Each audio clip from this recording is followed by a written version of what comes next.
What is going on, guys? Welcome to Gregles TV. In this video, we're going to talk about if you're coming from an iPhone, should you upgrade to a Galaxy S23 Ultra or wait for the Galaxy S24 Ultra? Because the new iPhones have just been announced, and they're the iPhone 15 Pro and Pro Max, because that's what you would compare against a Galaxy S23 or 24 Ultra phone. And I thought this was a good question to turn into a whole video because of the new launch of the iPhone 15 Pro and Pro Max. So let's take a look at some of the new things that are coming out, or the new features for the iPhone 15 Pro and Pro Max. So here's like the little graphic that Apple always puts out. First of all, you get the 48 megapixel main camera. You got the ceramic shield around the main lens. You have an A17 Pro processor, which is extremely powerful. Super high resolution photos.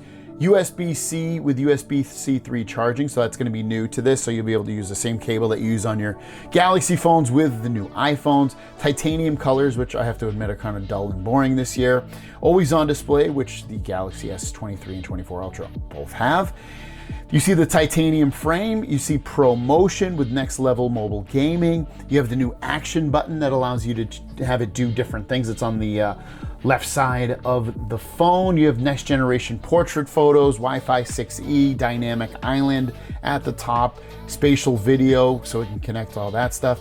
Telephoto Pro Max 5X on there. So, there's some nice things that are gonna be coming out with this phone. So, first of all, if you're gonna be jumping from an iPhone 15 Pro or Pro Max, or any iPhone for that matter, and you're thinking about going to the 15 Pro, Pro Max, or a Galaxy phone, you have to know this, that obviously you're gonna be losing that ecosystem of Appleness. So if you love and you need, without a doubt, you can't get away from iMessage and FaceTime, well, you're gonna be kind of SOL. But there are there's solutions to that, with the Galaxy phones and any Android phone for that matter. You have RCS, so you can do all that text messaging through RCS. iPhones don't have RCS, but RCS is very equivalent to iMessage in a lot of ways.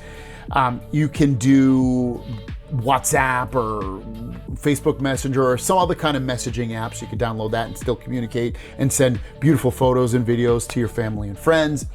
And then for FaceTime, you have Google Duo, which they call Google, I think they call it Meet right now. Don't they call it Meet? I'm almost positive. Yeah, they call it Google Meet now, but it's the same thing. You can chat with many people all at once, video-wise. You can do audio calls through it. It's awesome. It's just as great. And it works on Apple devices, it works on PCs, it works on Macs, it works on everything. So that's the great thing about Google Meet. Now, let's talk about the nitty-gritty as well. Like, what are you losing and gaining by coming here? Well, I think customization is a huge thing on especially Samsung phones. You're getting a ton of customizations with these phones, from everything from the always on display. You have that, do I have it activated? Yep. You're always on display. You can customize this and do backgrounds, and you got your lock screens as well. You have the under display fingerprint, which you don't have a fingerprint. You have face unlock, but it's not secure face unlock like the iPhone. So you can't use it for like banking apps, but you can use it to unlock your phone. They don't have it on. There you go. It's unlocked.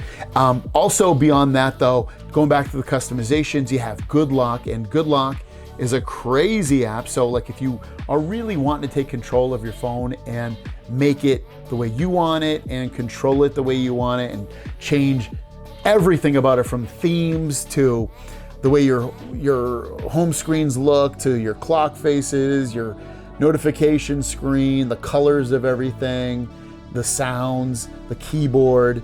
There's like a crazy amount of customization. It's all free, it's all built in, and you can download it through the Galaxy App Store when you get your Galaxy phone. So like customization, without a doubt, Galaxy S23 Ultra and 24 Ultra will win. Day-to-day usage of this phone is awesome. It feels very smooth.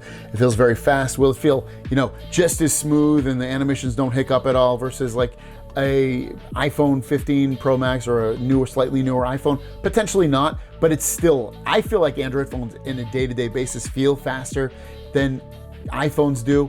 But raw processing power, iPhone is going to win for sure.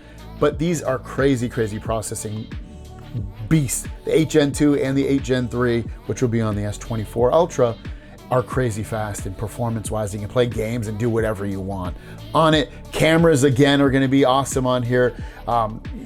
they've been really great. If I was gonna take, portrait photos of everybody, which phone would I rather take?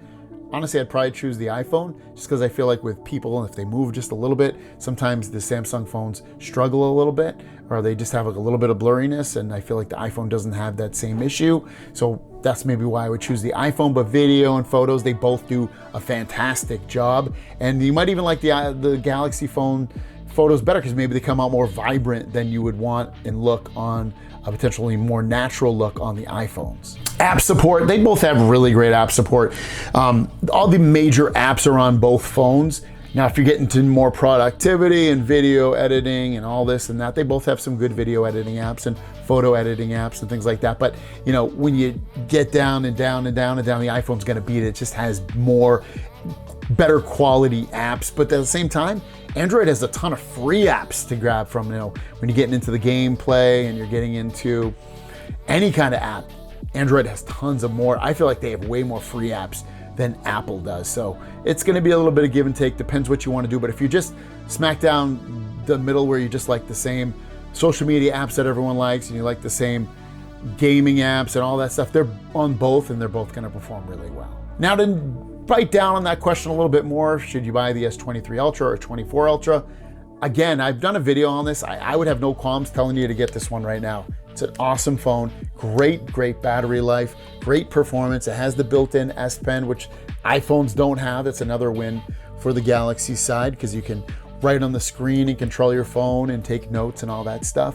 And the S24 Ultra also will have a built-in S Pen. The S24 Ultra will have that flat display, which if you're coming from an iPhone, you might absolutely love, and it might be a reason why you'd want to hold off and get the S24 Ultra. But the curved display on this is not that curved, but it is a little bit, and it's going to be a little bit easier to hold this phone as well when you're using this phone, because it's a little bit curved, so it's going to be easier to hold one hand. If you have a pop socket or something on the back, a phone grip, it doesn't matter what phone you have, if it be a huge phone or small phone, it's still going to be easy to hold with one of those grips. And then to further nail down, which phone you should get, I don't think there's really, you're obviously going to get a better phone overall with the S24 Ultra, but if you're fine with getting really good cameras, really good performance, and you can get a great price on this phone, grab the S23 Ultra. You could always, by the time the 24 Ultra, they usually give you some good trade-in deals, especially this past year they have.